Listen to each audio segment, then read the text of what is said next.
think failure comes from lack of hard work? But what if I told you the real reason lies in the picture you create inside your own mind? This is the story of a young man who discovered that thoughts aren't just thoughts, they are architects of destiny.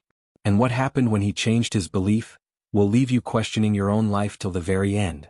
George was young, hardworking, and sincere. Every day he poured his energy into the same routine: work, eat, sleep, repeat. Yet no matter how much effort he gave, success remained out of reach.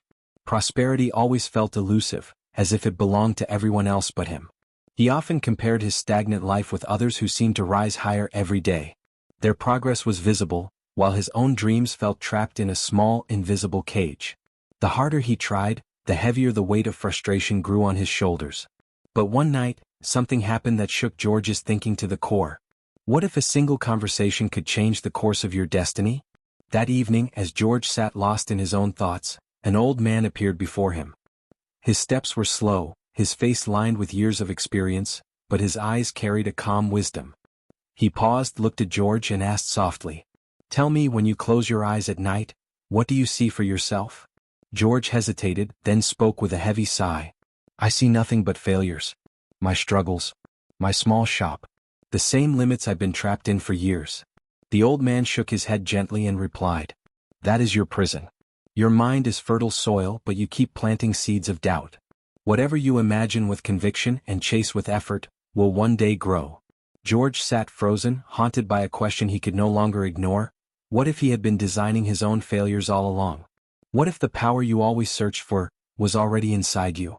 That night, George could not escape the old man's words.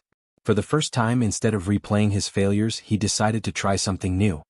He closed his eyes and painted a picture he had never dared to imagine before. He saw himself surrounded by shelves filled with goods. Customers stood in front of him with smiling faces.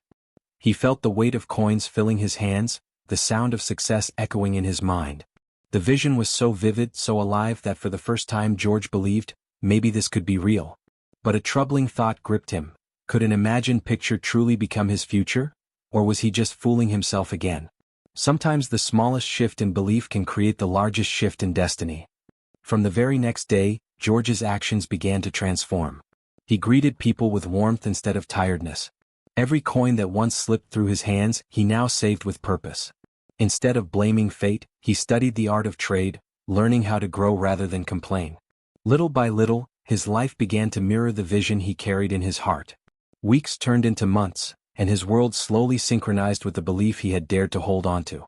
But just as success started to rise, a challenge appeared, an unexpected test that threatened everything he had built.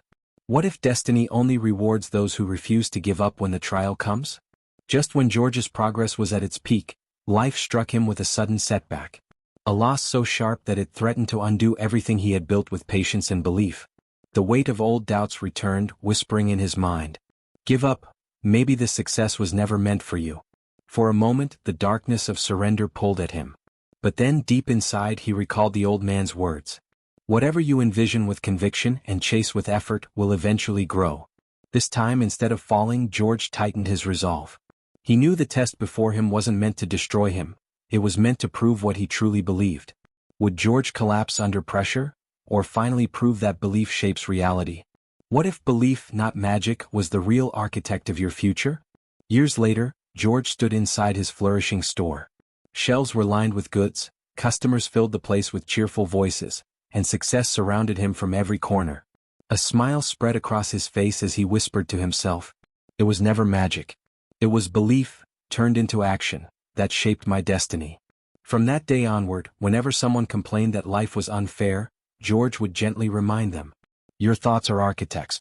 If you design failure in your mind, failure is what you will build. But if you design abundance with faith and effort, life will eventually reflect it."